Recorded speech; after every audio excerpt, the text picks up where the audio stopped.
11.14 has just been released, so we've got you guys covered with another edition of the best solo carry champions. We'll be running down 3 picks for every single role who our analysts believe have the greatest ability to impact games on their own. But before we get into it, be sure you check out SkillCapped if you want to truly get better at League of Legends. We're the only service that offers a money-back guarantee if you don't climb at least 5 divisions while actively using our service.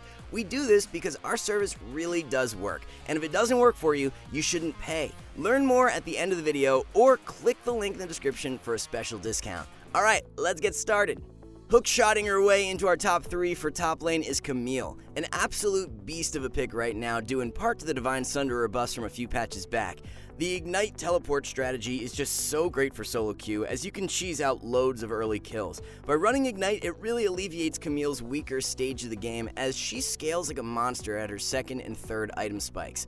Due to the Hull Breaker introduction, you now have the luxury to choose between a strong team fight or split push 3rd item. If your teammates suck and you need to close the game out by winning the side lane, Hull Breaker enhances your ability to do so. Standard core build is Divine Sunderer into Ravenous Hydra 2nd and Sterix Gauge or Hullbreaker 3rd. Titanic Hydra is a viable second option in place of Ravenous if you want more durability in your setup. For runes, grab Grasp of the Undying with Shield Bash, Bone Plating, and Overgrowth. Secondaries are Freeboots and Biscuits.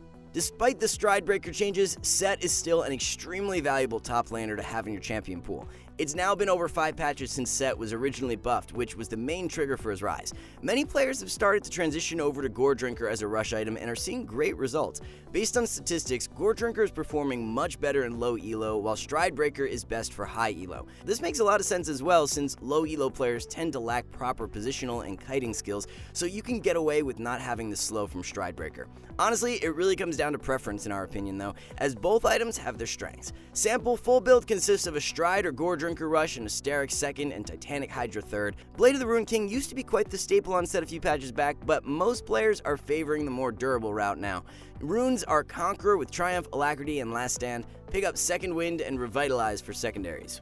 And to round out our top 3 for top lane is the Monkey King himself. Wukong has been such a reliable and consistent performer over such a long period of time. He's never picked a ton, never had a crazy high ban rate, but does so well in the meta and can solo carry games better than most top laners. Due to Wukong's passive granting him tons of free armor, he shines in AD matchups, but struggles a little more against AP tops. Gwen, Malphite, and Mordekaiser are the only matchups you really have to worry about, so we'd advise banning one of them out. The core build of Divine Sunderer into Black Cleaver has been so amazing for Wukong ever since both items were buffed. Round out your core build with Sterix 3rd and you'll have so much durability. Roll with Conqueror as the keystone, coupled with Triumph, Alacrity, and Last Stand. The best secondary runes are Magical Footwear and Biscuits. If Nocturne is left open for 11.14, he'll hold the highest priority for any jungler. Riot went ahead and nerfed lane Nocturne, but they left jungle untouched, which was a bold decision. Plain and simple, the Stride Breaker changes are completely nuts for Nock, which is the reason for his rise. On Stride Breaker completion with ultimate available, it's a free kill every single time. The 90% slow from Stride makes it impossible for the enemy to break Nocturne E tether range, and you're guaranteed to proc your Fear. If Fear procs, then there's no way you lose out on the 1v1, which is why new Stride is way too good. Stride Active also has a very similar cooldown to Nocturne E, so he can always combo them together. The complete setup is Stride Breaker Rush into Sterix 2nd and Guardian Angel 3rd. For runes, grab Lethal Tempo with Triumph, Alacrity, and Coup de Grace. Sudden Impact and Ultimate Hunter are the best secondaries. Viego is back in a great spot for solo queue after his buffs from last patch, so he'll be moving into the top 3. The change gave Viego E extra move speed, allowing him to close the gap faster and make ganks more reliable. With Shin and Shaco directly nerfed in 11.14, it's great for Viego too. Viego's ability to clean up fights and be an utter nuisance with passive procs are what makes him such a hard carry threat. The survivability he has combined with the damage he can deal is absolutely insane. When you factor in Divine Sunderer buffs and that being Viego's new best rush item, he's even more difficult to take down. The build of Divine Sunderer into Blade of the Ruined King and Sterix is the perfect mix of tankiness and damage. Viego's best rune page is Conqueror with Triumph, Alacrity, and Coup de Grace, followed by Freeboots and Cosmic Insight for secondaries. The best jungler from 11.13 will continue to run rampant on the meta for yet another patch, being Xin Zhao. Shin's simplistic kit and ability to run away with games after obtaining a small lead are two major factors that make him a great solo queue pickup. As expected, Shin was lightly nerfed, but by no means will it affect his overall carry potential. W saw a cooldown increase from 6 to 8 seconds at max rank. If anything, this change just incentivizes the ability haste stack build even more, which is Shin's best performing setup. Gore Drinker and Essence Reaver provide 40 ability haste with a great combination of survivability and burst. Lucidity boots are an option as well when snowballing to provide even more ability haste, as they're very underrated at the moment on Shin. Third item in your core build will be Sterix to offer up more teamfight strength in the late game. This new Bruiser setup works best with Conqueror as the keystone, followed by Triumph, Alacrity, and Last Stand. Roll with Free Boots and Cosmic Insight for secondaries. Moving on to mid lane, recently featured in our 11.13 Sleeper OP video and climbing back into a top tier position is Kassadin. Cass is making his way into our top 3 as his versatile build paths have turned him into a much more reliable pickup. As long as you don't run it down early game, Kassadin has some of the best solo carry potential in the mid to late game for any mid laner. New setup of Frozen Heart Rush into Riftmaker allows Cass to succeed even in those AD matchups. Frozen Heart has been buffed multiple times in Season 11, and it's extremely cost efficient. Kassadin even has mana scaling on his ultimate, so he benefits greatly from all the stats the item provides. The core build is Frozen Heart Rush into Riftmaker 2nd and Archangel's 3rd if you're up against heavy AD. When playing against heavy AP, run the standard Everfrost into Archangels and Zanyas. There's an array of options for Kassadin runes, as you can run Conqueror when playing the new tanky Bruiser build, Fleet Footwork in more difficult poke matchups, and Electrocute in easy melee lanes. Katarina possesses some serious hard carry power in the current solo queue meta, as she'll be our second mid lane feature. Assassin mid laners who are strong in skirmishes, can rotate well, and have the ability to flip a fight in an instant are amazing for solo queue, and Katarina has all that. Not to mention, if you're able to pick up one early kill in lane, your ability to stomp on your opponent over and over again is better than any mid. The fact Kat has the option of building AD or AP makes her such a versatile pick. You never have to worry about your comp being too heavy in one damage department, which is such a nice luxury. The ultimate snowbally AP setup is a Rocket Belt Rush into Nashor's 2nd and Zanya's 3rd. This one is most popular in Korea. Nashor's into Riftmaker and then Zanya's gives you some more sustain and potency in drawn out fights. The AD build revolves around the buff Divine Sunderer as a rush into Titanic Hydra 2nd and Sterix 3rd. Electrocute works best as the keystone when playing the burstier AP build, while Conqueror is a must when building AD. The third mid laner to round out our top 3 for yet another patch is Sylas. Who would have thought buffing Everfrost without any compensation nerfs to Sylas would be a good thing? Apparently not Riot. Thanks to those Everfrost buffs, Sylas is even scarier at the moment and is the must-picker ban mid laner of 11.14. First couple levels can be a bit of a struggle, but once you scale into your Everfrost spike and hit level 9, Sylas has one of the best mid-game skirmishes. It becomes really insane once you pick up Cosmic Drive, as all the ability haste lets you spam out abilities so freely. Core build is Everfrost into Cosmic Drive and Zanya's. Conqueror is the best keystone with Presence of Mind, Tenacity, and Last Stand. Grab Inspiration for secondaries, running Biscuits, and Cosmic Insight. If you want some free load down in the bot lane for 11.14, then learn the way of Ziggs, a self-sufficient, extremely safe carry pick who always wins lane and will have the enemy tower demolished in the blink of an eye.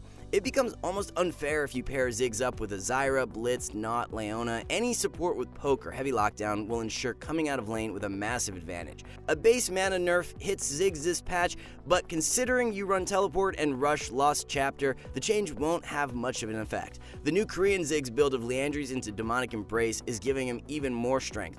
All the burn damage works so well against the health stacking bruiser picks we see so commonly played top and jungle.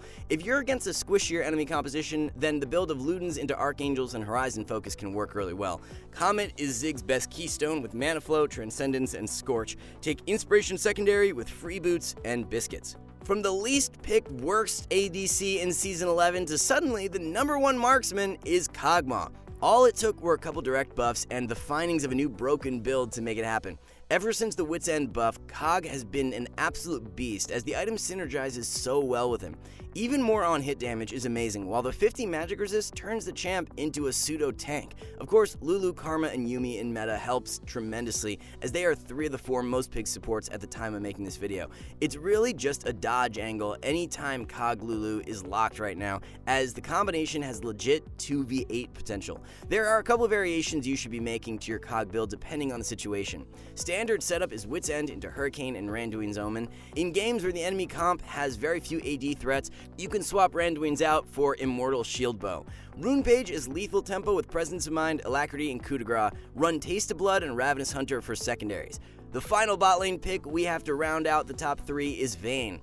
This patch was very light in regards to ADC changes, so the meta will remain pretty intact. Like Kog'Maw, Vayne is one of the few marksmen who hasn't been negatively affected by direct nerfs or system changes recently, so she's slowly becoming indirectly stronger. Jhin, Jinx, Ezreal, Varus, Kai'Sa, the list just goes on and on as to ADCs who have been recently nerfed, while Vayne has managed to tumble away from them. Due to his buffs, Draven is one of the few matchups that gives Vayne troubles right now, so it's a good idea to ban him out. The standard Vayne build is Kraken Slayer into Phantom Dancer and Infinity Edge. Feel free to swap Kraken for Shield Bow in games where the enemy comp has heavy dive or lots of assassins. You'll want to take Press the Attack as the keystone with Triumph, Alacrity, and Coup de Grace. Taste of Blood and Ravenous Hunter are the best secondaries.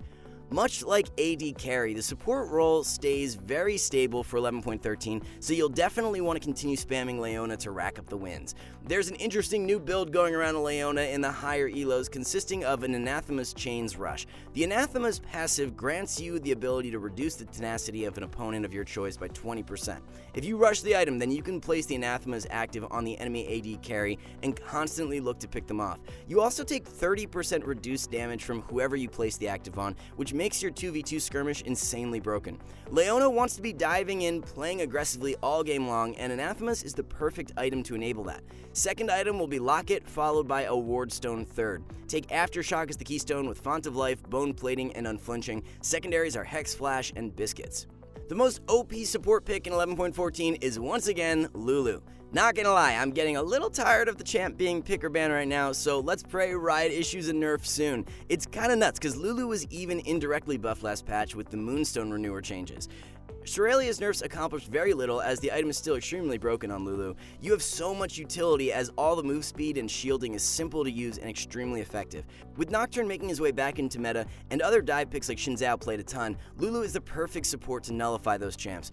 Build-wise, rush Shurelia's when you're playing against those hard divers. If against poke enemy comps with less hard engage, then Moonstone is a great alternative. Second item is Ardent Censer. Chemtech Putrefier can be slotted in third if you need healing reduction, while Staff of Flowing Water works great otherwise. Rune Page can be swapped around depending on the matchup, as you'll run Guardian against melee engaged supports and Airy versus double ranged. Quit sleeping on Zyra if you're looking for a hard carry support, especially in the lower elos. Direct buffs a few patches back combined with the recent Landry's buffs are giving Zyra much more strength. A quick tip for new Zyra players is to max E out first, followed by Q second and W last. Many players make the mistake of maxing Q first, but E gives much more value. You'll have crazy good bully potential with all the poke from plants, and the all-in threat at level 6 is hard for any support to match. Root from E followed up with ultimate is a guaranteed kill on a flashless squishy every single time. Not only does Zyra have great early kill threat, but her mid to late game team fighting will allow you to top the damage charts as a support. It can be way more rewarding to play a carry support like Zyra, as you don't rely as heavily on your ADC. Core build is Liandry's into Zanya's and Demonic Embrace. Rune Page is Comet with Mana Flow, Transcendence, and Scorch. Roll with Domination secondary, taking Taste of Blood and Relentless Hunter. Alright guys, before we wrap this up, let's tell you a little bit more about SkillCapped. So, we offer a 5-division rank up guarantee and think that's a pretty crazy thing to offer. It's like a gym membership guaranteeing you'll get ripped. Your local gym would go bust if they offered that, right? Not us. We've offered this for years because our service really does work. It works so well, in fact, that we are able to produce by far the largest catalog of premium league guides on the internet. We add over 20 videos a week with over 1,600 guides, curated into over 100 courses no one can compare. We've also sent challenger players into Elo Hell 629 times and counting, where they commentate how to carry live. They also respond to all questions asked. Sign up today for as little as $4.99 a month if you're serious about improving. Thank you for watching.